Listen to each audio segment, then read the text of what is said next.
अस्सलामुअलैकुम। मैं हूं डॉक्टर फारूक किदवाई। कोविड-19 के कोरोना वायरस के लिए जो इसकी पेंडेमिक फैली हुई है और पाकिस्तान में और बल्कि दुनिया भर में इसके बहुत सारे मरीज हैं और हम ये मुख्तलिफ प्रोग्राम कर रहे हैं एक आम आदमी की समझ के लिए।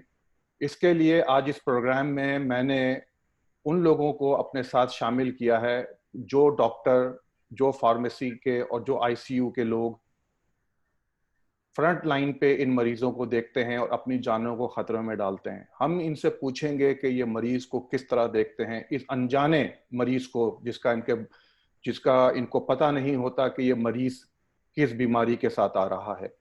तो मेरे साथ इस वक्त शरीक गुफ्तगू हैं डॉक्टर शफकत मिर्जा। डॉक्टर शफकत मिर्जा ने डॉ मेडिकल कॉलेज कराची से MBBS पास किया और गुज़िश्ता 30 सालों से कराची के एक मारूफ फैमिली फिजिशियन के तौर पे काम कर रहे हैं। इसके साथ साथ डॉक्टर साहब अपनी प्राइवेट क्लिनिक चलाते हैं और 3 नस्लों से खानदानों को देख रहे हैं और उनको जानते हैं। आप बानी रुकन हैं पाकिस्तान फैमिली मेडिसिन की और उसके साथ साथ आप WHO के साथ काफ़ी अरसे से काम कर रहे हैं पोलियो के लिए, लेडी हेल्थ वर्कर्स के लिए। तो डॉक्टर साहब आपका बहुत शुक्रिया। इसके साथ साथ हमारे साथ लंदन ब्लैकबर्न UK से डॉक्टर सुमैया कुरैशी हैं।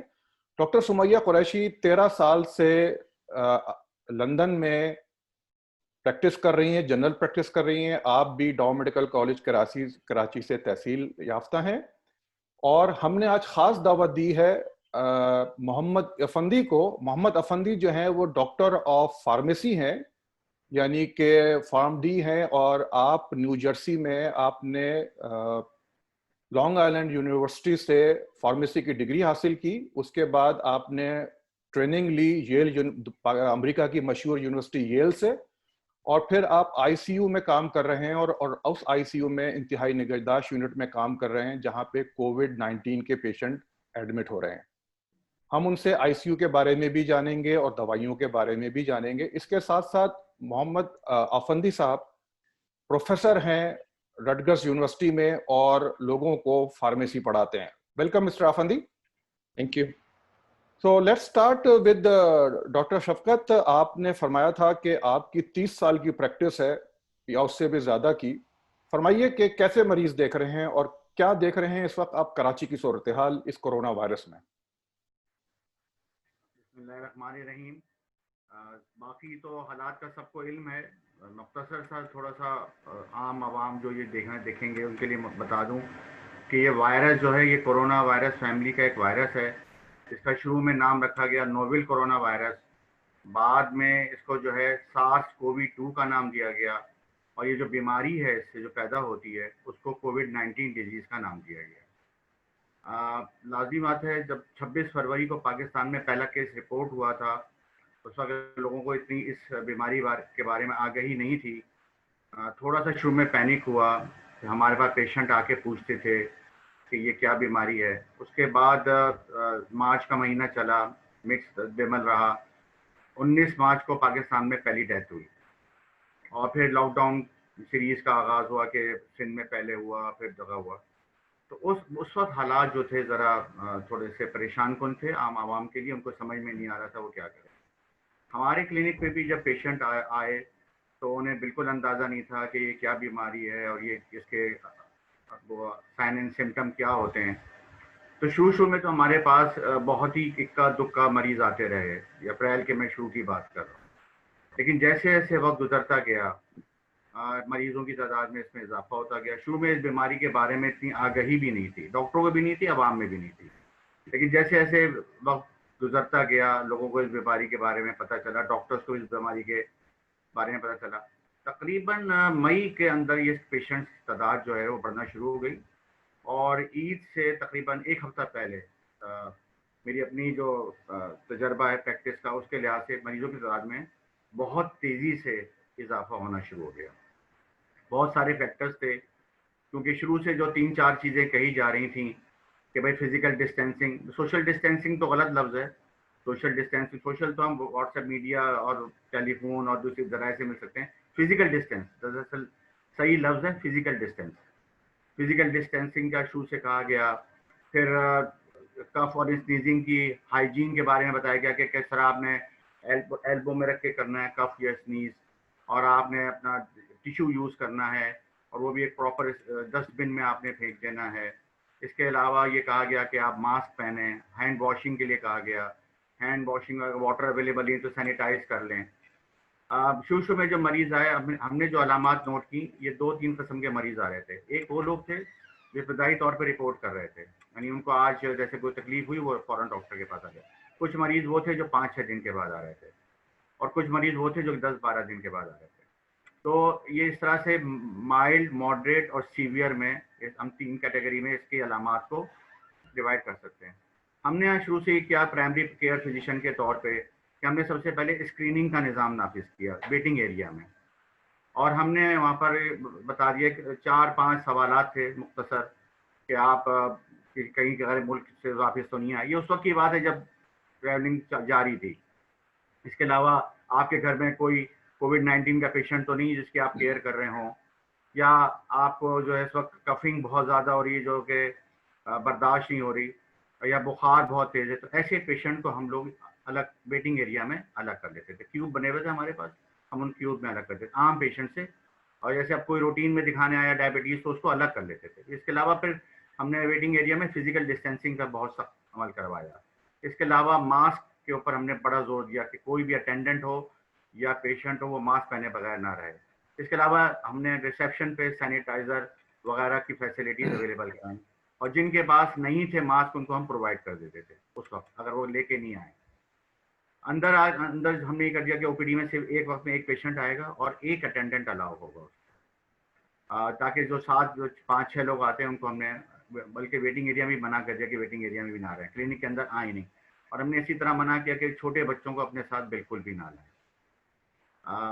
जो अलामात आई शुरू में वो ये था कि तेज़ बुखार है और जिस्म टूट रहा है और खांसी है या नज़ला है, ये माइल्ड सिम्टम वाले पेशेंट थे। उसके बाद कुछ और पेशेंट जो आए तो उनमें ये था कि उनकी खांसी बहुत बढ़ गई है, और उनको जो है टेम्परेचर तो है, जिस्म में दर्द भी है, लेकिन उनको जनरलाइज वीकनेस बहुत हो रही है। फिर ये कि कुछ उन्होंने कहा कि हमारी जो है ना कोई चीज़ सूंघी नहीं है, स्मेल हमारी चली गई है, टेस्ट हमारा चला गया है। तो ये वो पेशेंट, और थोड़ा सा हमें टाइटनेस ऑफ चेस्ट हो रही है या चेस्ट पेन हो रहा है। ये वो थे जो मॉडरेट सिम्टम वाले थे। फिर सीवियर सिम्टम वाले जो थे वो तो ये थे कि वो आ रहे हैं तो हाँफ रहे हैं, शॉर्टनेस ऑफ ब्रेथ हो रही है, उनसे बैठा नहीं जा रहा, और वो इरिटेबल हो रहे हैं, हो रहे हैं, एक जगह टिका नहीं आ रहा, तो हाँफ रहे हैं। तो ये वो पेशेंट थे जिनको तो हमने रेफ़र करना था। हमने अपने क्लिनिक में इंतज़ाम किया हुआ था पल्स ऑक्सीमीटर का, और हम उनके वाइटल्स चेक करते थे, पहले बीपी, पल्स वगैरह, उसके बाद हम पल्स ऑक्सीमीटर से उनकी ऑक्सीजन चेक करते थे। और ऑक्सीजन क्राइटेरिया हमने ये बनाया हुआ था जो हमें इंटरनेशनली अवेलेबल था कि 94% से ऊपर सही है, आप इसे घर में मैनेज कर सकते हैं। बिटवीन 90 एंड 94 जो है आप oxygen based, home based oxygen पे भी आप उसको ऑब्जर्व कर सकते हैं, और उसको, और 90 से नीचे पे ये था कि अगर उसकी ऑक्सीजन आ रही है तो उसको हम रेफर करें। तो इसी तरह हमने ये अपने डिवाइड किया और इसी तरह पेशेंट को मैनेज किया, और आज तक मैनेज करें। ये मैं शुरू से इसलिए लेके चला कि लोगों को पता चले। बहरहाल ये तादाद बढ़ती गई, और दिन ब दिन ये बढ़ती चली जा रही है तादाद। और अब तो ये होता है कि पेशेंट को भी अवेयरनेस हो गई, खुद ही बता देते हैं कि हमारे घर में इसको भी ये हो रहा है। लेकिन हम बुनियादी सवालात ये करते हैं कि भाई आपके घर में और किसी को तो बुखार नहीं है, या आपने ऐसे किसी पेशेंट की तीमारदारी तो नहीं की, या कोई ऐसा जो आपके घर में आया हो पिछले 14 दिन में बाहर से ट्रैवल करके।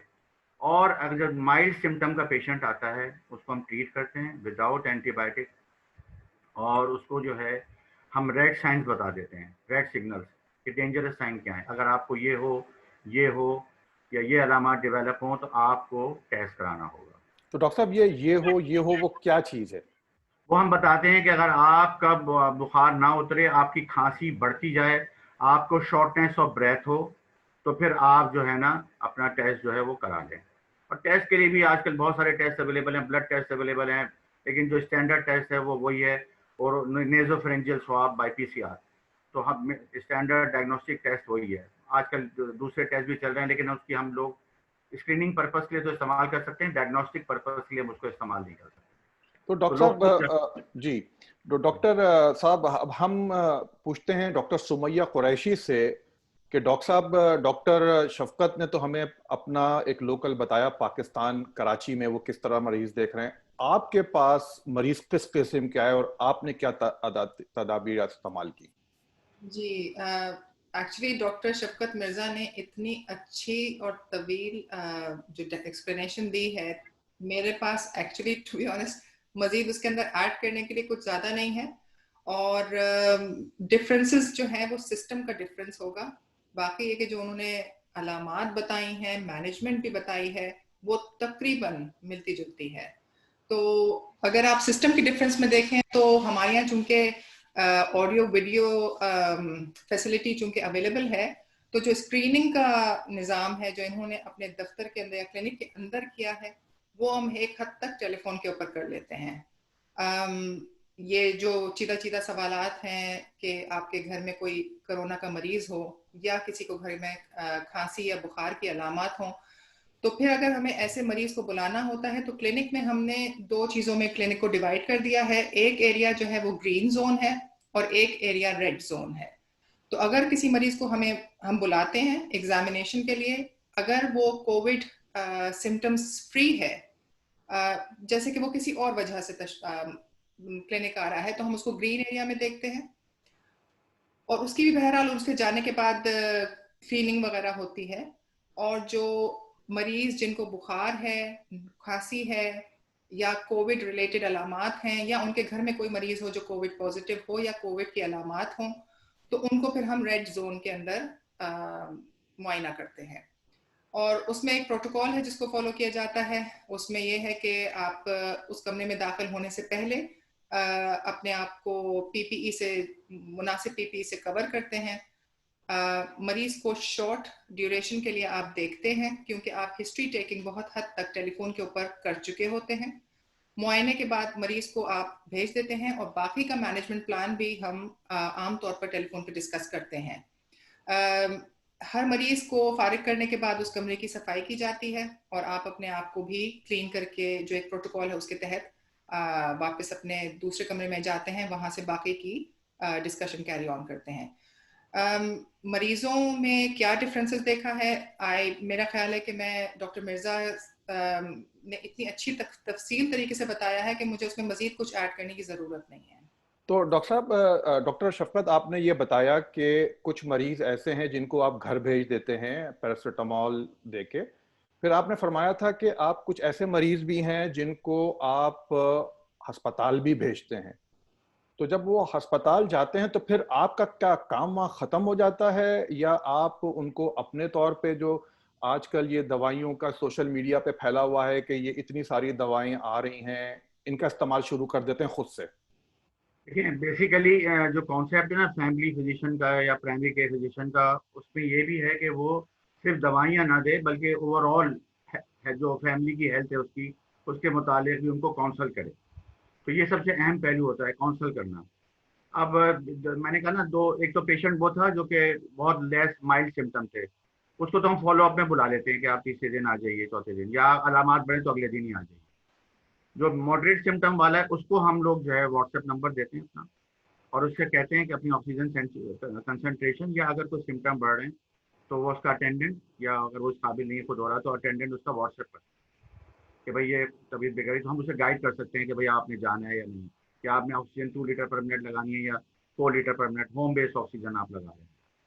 तीसरा जो पेशेंट है जो रेफर करने वाला है उसको हम प्रॉपरली रेफर करते हैं, पूरा लेटर हेड पे रेफरेंस पूरा देते हैं कि भाई क्या हिस्ट्री है, क्या क्या टेस्ट हुए हैं, और इसकी इस वक्त प्रेजेंट कंडीशन क्या है, ताकि जब वो हॉस्पिटल में जाए तो उससे वो पर्चा दे हमारा, और डॉक्टर को इतनी उनसे पूरी डिटेल हिस्ट्री लेने की ज़रूरत ना पड़े उनके अटेंडेंस से कि आप क्यों आए यहाँ पर। जब उसके हाथ में पर्चा होगा, पूरी खुलासा लिखा होगा कि बेसिक कंडीशन यानी सीवियर कंडीशन में ये आ रहा है, इसकी ऑक्सीजन कंसनट्रेशन ये है, इसका वाइटल ये हैं, कितने दिन से इसको प्रॉब्लम है, तो उनको आसानी हो जाती है। ऐसे लोगों को भी हम व्हाट्सएप देते हैं, और ये हमें फॉलोअप में इनके अटेंडेंट हमें बताते रहते हैं कि बेड मिला या नहीं मिला, एचडीयू में है या आईसीयू में है, और डॉक्टर ने उनको क्या फॉलोअप में बताया है, मतलब उनको कौन कौन सी मेडिसिन वहाँ पर मिल रही हैं जो कि क्रिटिकल, ताकि हमें भी अंदाज़ा रहे कि ये पेशेंट जो है किस तरफ जा रहे हैं। फिर घर वालों को काउंसल करना होता है इस दौरान, क्योंकि घर वाले जो है ना, लाजमी बात है, आपको पता है पाकिस्तान एक ऐसा कम्युनिटी जहाँ पर इलिटरेसी ज़्यादा है, तो लोग सुनी सुनाई बातों पर, मिथ्स पर, मिसकॉन्सेप्शन बहुत हैं लोगों में, कि जैसे अब आपने बहुत कॉमनली सुना कि वो वहाँ जाएं तो वो डॉक्टर इंजेक्शन लगा के मार देते हैं और उसके $1000 अमेरिका से उन्हें मिल जाते हैं।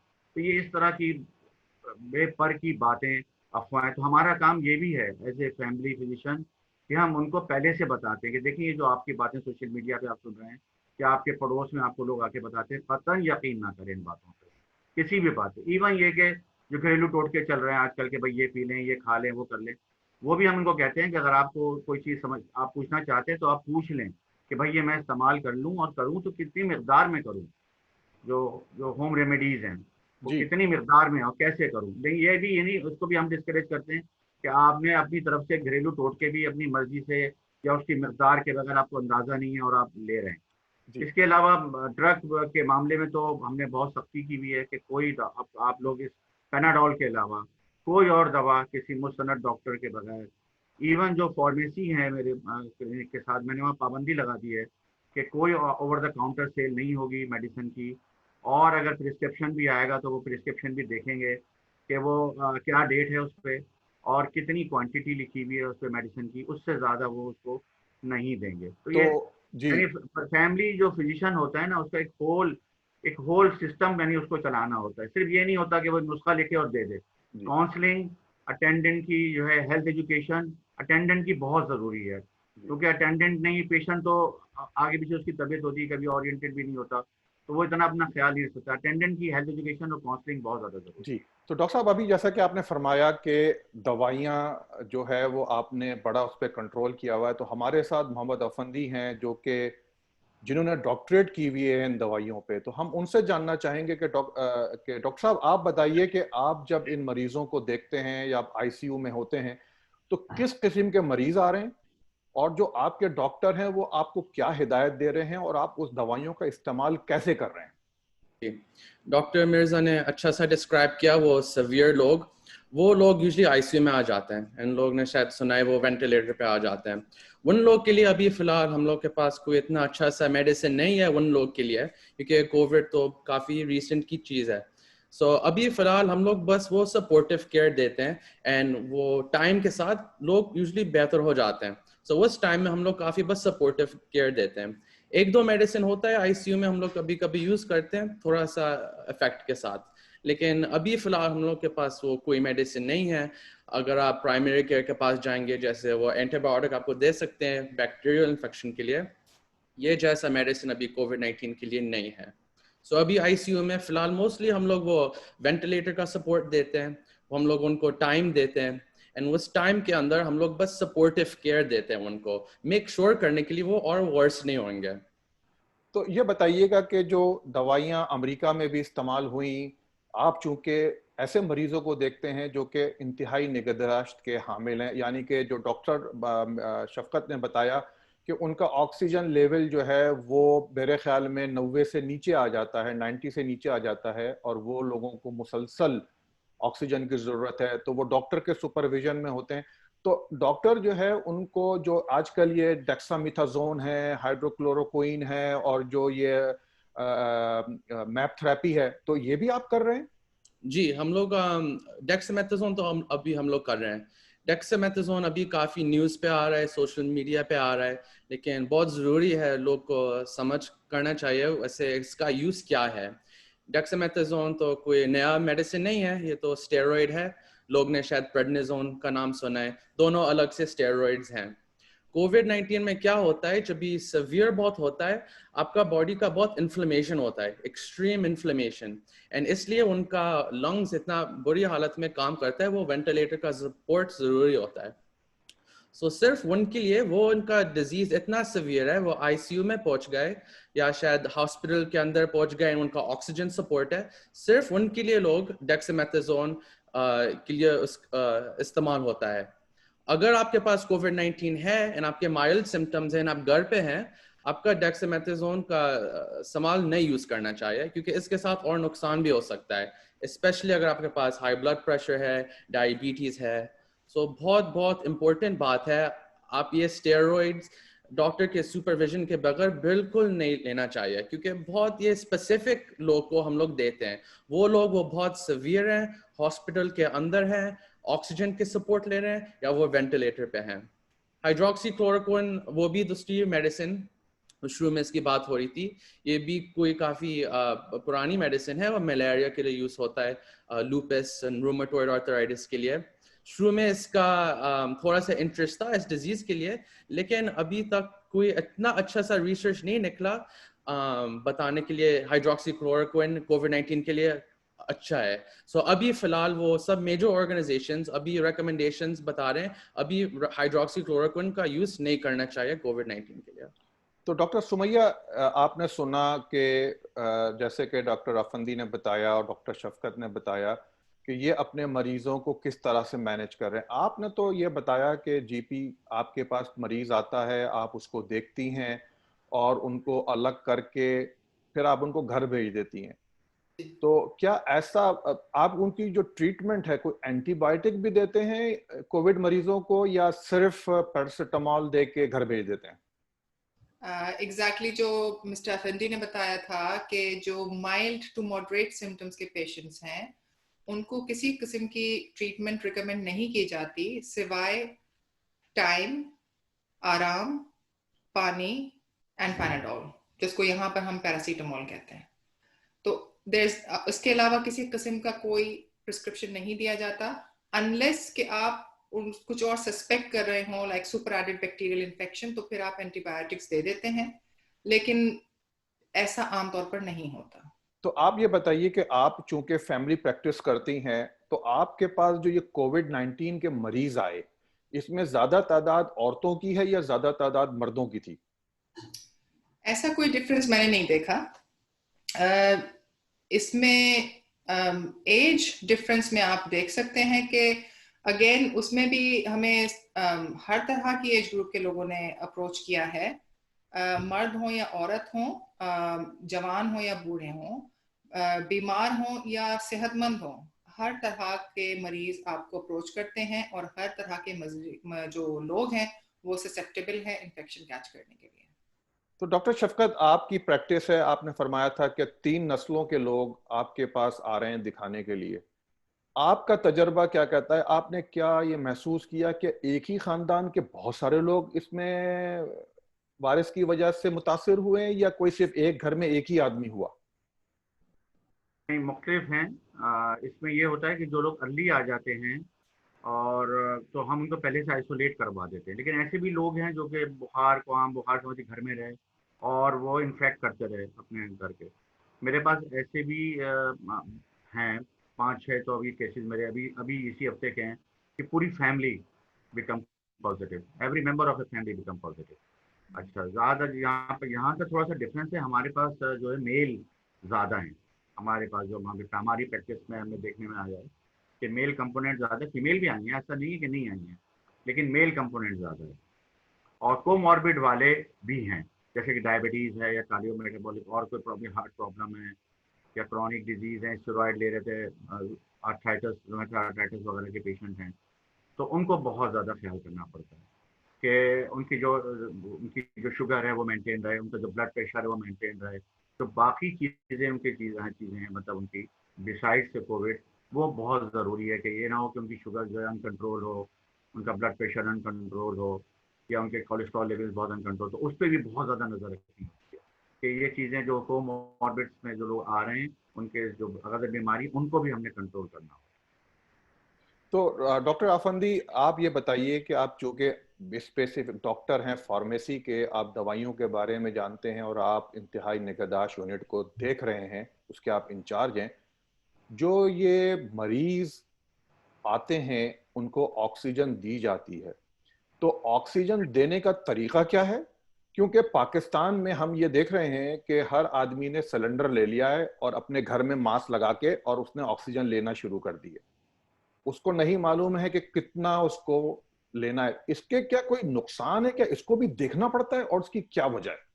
जी, ऑक्सीजन एक्चुअली सब लोग को मालूम नहीं है। ऑक्सीजन तो बहुत ज़रूरी चीज़ है, लेकिन टू मच ऑक्सीजन भी टॉक्सिक हो सकता है। शुरू में जब ये लोग हॉस्पिटल में आते हैं, हम लोग, उसका नाम होता है non invasive ventilation. Non invasive का मतलब मास्क डालें, शायद नाक में डालें, उस तरीका से उनको ऑक्सीजन देते हैं।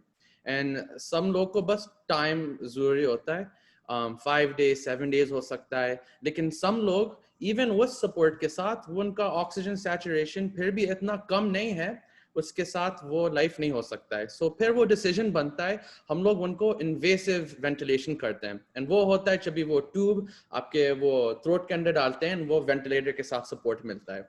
ये मशीन तो बहुत ज़बरदस्त चीज़ है क्योंकि आपके लिए बहुत कर सकता है, बहुत ऑक्सीजन दे सकता है, बहुत सपोर्ट दे सकता है, लेकिन आप सोच सकते हैं इसके साथ भी बहुत सारा नुकसान भी हो सकता है।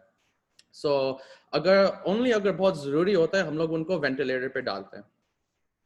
तो डॉक्टर शफकत, आप भी मरीजों को ऑक्सीजन लगा रहे हैं खुद से या क्या एडवाइस कर रहे हैं? क्लिनिक पे तो कोई हमने ये फैसिलिटी नहीं रखी जानबूझ के, सही है ना। दूसरे ये कि हम अंडर सुपरविजन तो होम बेस्ड ऑक्सीजन को अलाउ कर देते हैं, लेकिन विदाउट सुपरविजन को हम डिस्करेज करते हैं कि आपको कुछ नहीं पता, आप घर में बस ऑक्सीजन लगा के बैठे, ना आपके पास पल्स ऑक्सीमीटर है, ना आपको कंडीशन डिटोरिएशन का पता है। तो मैंने वैसे कहा कि होम बेस्ड ऑक्सीजन भी जब हम एडवाइस करते हैं तो हम अपना व्हाट्सएप नंबर देते हैं ताकि वो हमारी सुपरविजन में रहे। क्योंकि अभी देखें फिगर आया था 182 लोग सिंध के अंदर होम यानी घर पे ही इंतकाल कर गए, जो सेल्फ आइसोलेशन में थे, तो होम आइसोलेशन में थे, क्योंकि वो घर में बैठ के ऑक्सीजन लगाते रहे और खुश होते रहे कि हमारा ऑक्सीजन तो 94 हो रही है, लेकिन ना किसी डॉक्टर से वो उन्होंने कांटेक्ट किया, ना अपनी कंडीशन उन्हें बताई। या जो हम जैसे रेड सिग्नल्स बताते हैं, रेड साइन बताते हैं कि ये हो तो आप फौरन, उन्होंने उसकी उनको शायद पता भी नहीं होंगे, उनको इतने एजुकेट ही नहीं हुए वो। तो ये जो है ना हम लोग डिस्करेज करते हैं without supervision, home based oxygen without physician supervision बहुत डेंजरस है। और मैंने आपको फिगर दिया 182 लोग इसी वजह से होम आइसोलेशन में उनकी डेथ हो गई। तो डॉक्टर सुमैया, आप ये फरमाइएगा कि अब मौजूदा वक्त में इस वक्त बरतानिया में क्या सूरत हाल है? क्या ये नंबर कम हो रहे हैं या ये नंबर बढ़ गए हैं, या क्या हम ये एंटिसिपेट करते हैं कि ये बीमारी खत्म हो जाएगी? नंबर्स डेफिनेटली गिरे हैं। नंबर ऑफ एडमिशंस हॉस्पिटल में कोविड से रिलेटेड वो भी डिक्रीज हुए हैं, नंबर ऑफ डेथ्स भी डिक्रीज हुई हैं। और ये ऐसा मुमकिन इसीलिए हुआ है क्योंकि एक कंप्लीट लॉकडाउन में रखा था मुल्क को। ये लॉकडाउन जो है ये पिछले एक हफ्ते में ईज कर दिया गया है, तकरीबन तमाम चीजें बैक टू नॉर्मल तो खैर नहीं, लेकिन एक प्रिवेंटिव मेजर्स के साथ नॉर्मलिटी की तरफ जा रही हैं। लेकिन चूंकि एक हफ्ता गुजर गया है, लॉकडाउन पे से पाबंदी उठ चुकी है, तो आने वाले 2 से 3 हफ्ते के अंदर हमको पता चलेगा कि आया कि ये बीमारी कितनी हद तक कम हुई है या कंट्रोल हुई है। अब फिगर्स अभी बताएंगी कि ये दोबारा सर्ज भी कर सकती है जैसा कि प्रेडिक्टेड है। बाकी तीसरा सवाल आपका क्या था? मुझे ये दोबारा आएगी कि नहीं आएगी? पॉसिबल है, बिल्कुल पॉसिबल है, क्योंकि अब जब आप फिजिकल डिस्टेंसिंग जैसे डॉक्टर शफकत मिर्जा ने कहा कि अगर आप उसको खत्म कर देंगे तो फिर chance of recurrence is there. अभी इस वीकेंड पे मौसम बरतानिया में बहुत ही अच्छा था, बहुत गर्म मौसम था, बीचेस जो थे वो पैक्ड थे, इतने पैक्ड थे कि उनको मेजर इंसिडेंट डिक्लेयर करना पड़ गया था। तो अब फिर आप सोच सकते हैं कि आने वाले 2-3 हफ्ते में क्या हो सकता है। तो डॉक्टर साहब, आप लोगों का बहुत शुक्रिया। चलते चलते मैं आप लोगों से मुख्तसरन एक आम पाकिस्तानी, एक आम इंसान के लिए क्या पैगाम देना चाहेंगे? डॉक्टर सुमैया, आप बताइए। सिवाय एहतियात के इस वक्त हमारे पास कोई और हथियार नहीं है, तो लिहाजा हम सबको पता है क्या एहतियात करनी है, तो हमको बेस्ट एहतियात is the best weapon at the moment.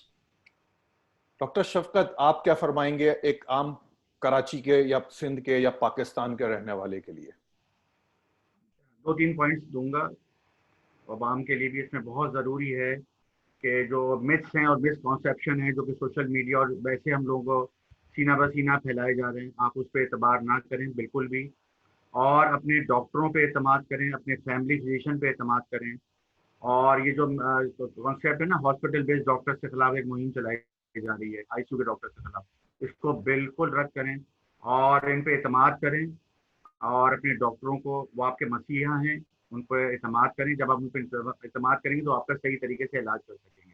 दूसरी ये कि अपनी हेल्थ हाइजीन का ख्याल करें, ओरल हाइजीन, माउथ हाइजीन का बहुत ख्याल करें। इसी तरह कफ स्नीजिंग की जो हमने बताया, जैसे कि आपने एल्बो में करनी है, फिजिकल डिस्टेंस रखना है, हैंड वॉशिंग करनी है और टिश्यू पेपर यूज़ करना है जिसको प्रॉपरली डिस्पोज करना है, सर्जिकल मास्क लगाना है और जो है ना बाहर जब भी निकलेंगे सर्जिकल मास्क लगा के निकलेंगे।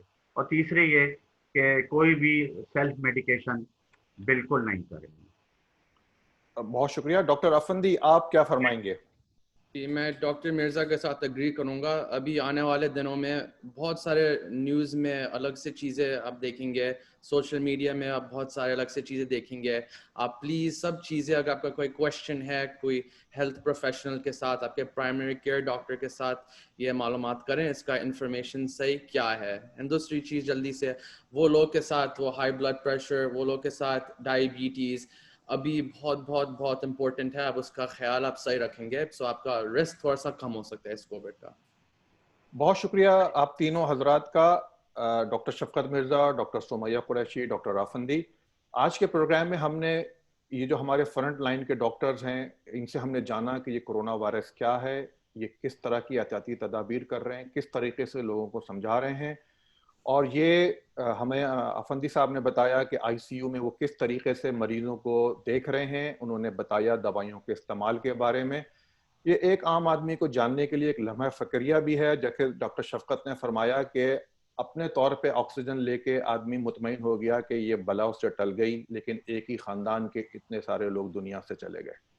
हमारा काम यह है कि हम इस पैगाम को आगे बढ़ाएं, लोगों को तालीम दें और लोगों को समझाएं कि ये आपके लिए कितनी ज़रूरी है।